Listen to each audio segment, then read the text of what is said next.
Say hi, Tui. Nope. You're a reluctant star, aren't you?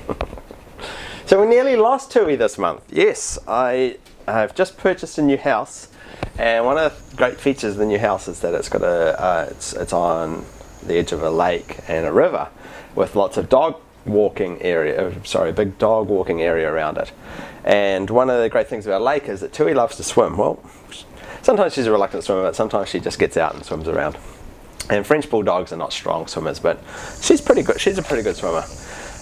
And this Wednesday we were out exploring these tracks around this new house, and she was out swimming on the lake, and she got distracted by something, and she started swimming towards sort of a weedy area, and suddenly her little legs must have got caught in the weeds underneath the water, because she slowed right down and started to struggle, and then started to go under. And just as she went under, she sort of glanced back at me with a sort of terrified look on her face, and then disappeared under the water. And I was shit. And I dived into the water. I had my phone on me, I had my camera on me, I had my wallet, the whole works. I just dived in the whole lot, and I dived under the water, and I just kept swimming under the water until I got to her and found her, and just pulled the weeds up that were tangled around her legs and got her out of the water. And luckily she hadn't been under the water that long, so she didn't appear to have taken any water down her throat. And there's another couple there with their dogs, and they were, oh, this could have been on the news if only we'd recording it, man saves dog. But yeah, it was a real shock to me, it really shook me up for a few days, nearly losing her. No one ever wants to lose a pet, but yeah, to see her go under like that really shook me up. But of course, once I got her back to land, she's just running around like nothing had happened. so yes, if she's going to swim in that part of the lake from now on, she's wearing a life vest, and not too happy about this decision, is she? But yeah, otherwise she's all good, and we didn't lose little Tui, so that's good. So yeah, speaking of the new house, so this is the last time you'll see me record my channel update in my bedroom here. This house is sold, and I'm moving out of here in a couple of weeks, and the new house closes at the end of the month, so hopefully beginning of next month I'll do a channel update from the new house, and if you like I can give you a tour of the new house. I would have just moved in, so it will be a shambles, but you can get the general idea. Here's a couple of shots anyway of just me touring around the house. It's a really nice house. I'm really pleased with it. It's got a lovely big backyard and I enjoy gardening, and so one of the things I was looking for is a house with a decent backyard that I can landscape and turn into something special, because that was a big part of what allowed me to sell this house so quickly. It's at the moment no houses are selling, but I managed to sell my existing house in a week because the people that turned up were all, we love the garden, and the garden really sold the house. And so I'd like to do that with my next house, and the next house is a brand new house ready to move in, but it's still got a lot of stuff that I can do. I enjoy tinkering around with houses. So the basement needs to be finished, the attic needs to be finished, it's got a walk up to the attic, so that's all stuff that I can do, and it's got two-car garage. It's just a really nice house, and so and obviously it's in a great spot for walking Tui, and close to all the things I like. So yeah, I'm really happy with it, and I'm looking forward to being in the new house. The only downside of the new house is that it ended up costing me a lot more than I had a figure in mind that I wanted to spend, and then I ended up spending like $200,000 or $300,000 more than that. So I'm a little bit broke at the moment, but I'll cope. Next up is the drone. The good news is the drone has finally got its gimbal on it, and so if anyone saw my review of the Q5 last week, you see that I did those lovely aerial shots following the car.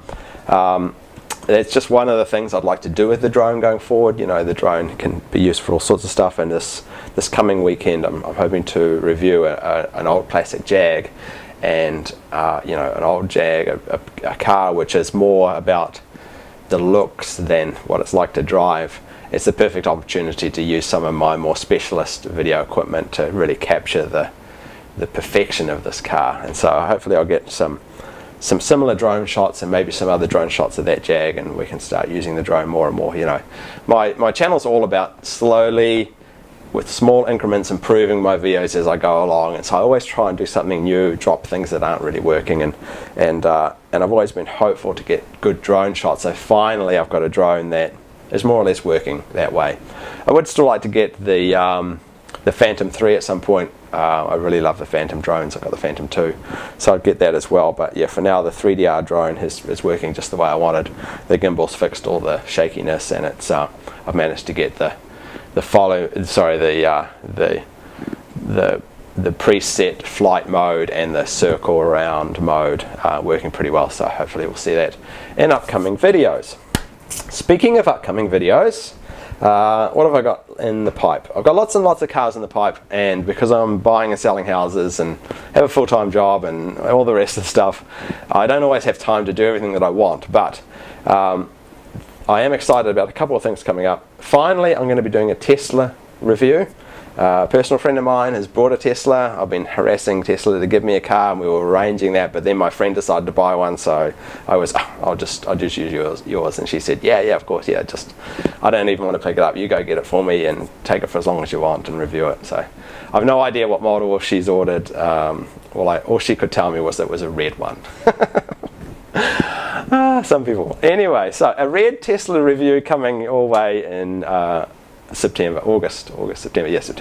At last, lots of people asked for that. Another review that I'm really excited about is the McDonnell-Douglas 500 helicopter review. Those of you that have watched my Robertson R44 review, hopefully you noticed a big improvement in that review, not just the video work, but the information that I imparted and the way that I recorded. I really thought long and hard about how to improve my helicopter reviews, and I hope that was reflected in that review, and I want to keep improving helicopter reviews just like I keep improving my car reviews. And I really enjoyed making that review because I felt good about it at the end. You know, it wasn't such a mismatch of scenes and information. It was a little bit more orderly, and I was very pleased with the results. So I'm hoping to continue that with the McDonnell-Douglas aircraft, which is one of my personal favourites, and I'm really excited about flying. Make a great review out of that. And also, the local police force here have got a Huey, Vietnam era Huey, an immaculate one, and they've asked me to review their helicopter. So when I get the time, perhaps it's not going to be this month, it'll probably be next month, October. I'm going to get that Huey reviewed as well, which is also exciting because it's also a very iconic aircraft, and you know it's a medium-sized helicopter. It's a bigger helicopter. It's quite different to fly than the smaller helicopters, and obviously it's a very well-known helicopter, so I'm sure lots of people will enjoy that review. Otherwise, yeah, I've got a classic Jag this weekend, and you know, I try and mix it up. I try and do a little bit of classic cars, a little bit of new cars, a little bit of my M4, and a little bit of helicopters. So we mix it all up, and I would like to do some fixed wings before the end of the year as well. So lots and lots of reviews to do. It's just finding the time with everything else that goes on in my life to do these reviews. And of course, at the end of this month is the Frankfurt Motor Show, and what happens at the Frankfurt Motor Show? The new 911 gets released. At last, the 991.2 is coming out, and we get to find out what they've changed and what the new options are, and I can finally order a new 911. Although, I've got no money at the moment, so maybe I can't. Anyway, I'll figure something out. Maybe I'll sell a lung or a kidney, or my sister. Find the money somehow to get another 911 on order. But yeah, I'm really excited to see what changes they've made. We know that it's going to be turbocharged engine, so let's hope they haven't ruined the sound. We know that there's going to be the new steering wheels, the new communication management systems. All excited about those. I'm hoping they're going to bring us some more colours as well. Well, I don't know. Anyway, if they don't, I'm just going to custom order a colour, I think, because I want to do something a little different. So yeah, I'm excited about the new 991.2 release. That should be great, and when I order one, I'd like to get a European delivery and take you guys through that experience as well. So lots of exciting things to look forward to there. And finally, my channel has finally reached 50,000 subscribers. Woohoo! Thank you everyone for subscribing. It's still a young and small channel, but it's going well. You know, I'm now at over 5,000 new subscribers a month, and that's climbing, and a decent amount of views. Normally 50 to 80,000 views a day, which is great. But yeah, still a very small channel, but growing fast, and I hope that the effort that I'm putting in, you know, helps grow the channel, and I really appreciate the support that you guys give me. You know, it's the feedback and the comments, and you know, meeting people when I can, and you know, it makes it worthwhile.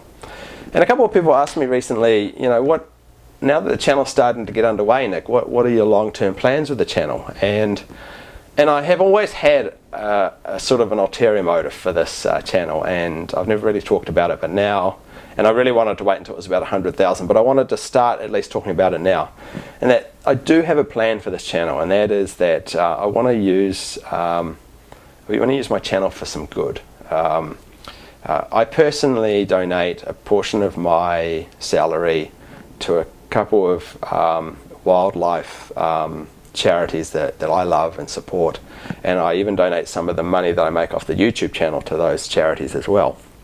But the small amount of money that I give doesn't make that much difference. What I would love to do is I'd love to use the channel to help promote some of these charities that I personally believe in and love. And the charities that I support are more boutique charities that are smaller, and that you know the money is going directly to help the animals or the refuges or the environments that house certain wildlife that I love and support. And in particular, I love great apes. You know, I have my stuffed gorillas, William and Albert. Well, that's sort of, I'm hoping to use them as sort of a promotional item for promoting some of the charities that I love, because what I've noticed is that you know, some of the best charities do the worst jobs at supporting themselves or promoting themselves, and while I don't want to distract anyone from the content that they love on my channel, I would still like to occasionally mention the charities or even do some videos on the charities to help promote charities which I believe are doing the most good in the world. And that will never be the big charities. You know, I'm not a believer in these multi-billion-dollar charities that pay their top executive millions of dollars a year and throw 30 or 40 or 50% of the money that they get back into self-promotion. You know, if you're doing that, if you're a charity that's paying your executives millions a year, and a lot of your money is going back into self-promotion, you're not a very good charity in my book. You know, if the money you give to a charity actually goes to what you're giving for, then that makes a good charity. And as long as you can see that the money's being used the way it should be, and there's transparency, and you get good marks on Charity Navigator and those types of sites, then that's the type of charity that I like. So yeah, I'll talk more about that as the channel gets a bit bigger, but that's to answer the question that a lot of people have asked me is, you know, where are you heading with this channel? And yeah, I'm really just trying to do some good with it, I guess. But it won't be until it's a little bigger. So yeah, that's it from me. Tui's still alive, luckily. House is sold, new house is coming. 911's coming out, drones working, new reviews of helicopters and cars coming. So all good news, all good news. So once again, thank you everyone for your support. Thank you for watching my channel. I truly appreciate the great things a lot of you say. A lot of you feel like my friends now. Tui and I will see you in the new house next month, and if not, we'll see you sooner in some of the upcoming reviews. So thanks everyone for watching as always, and I'll see you next month. Bye then.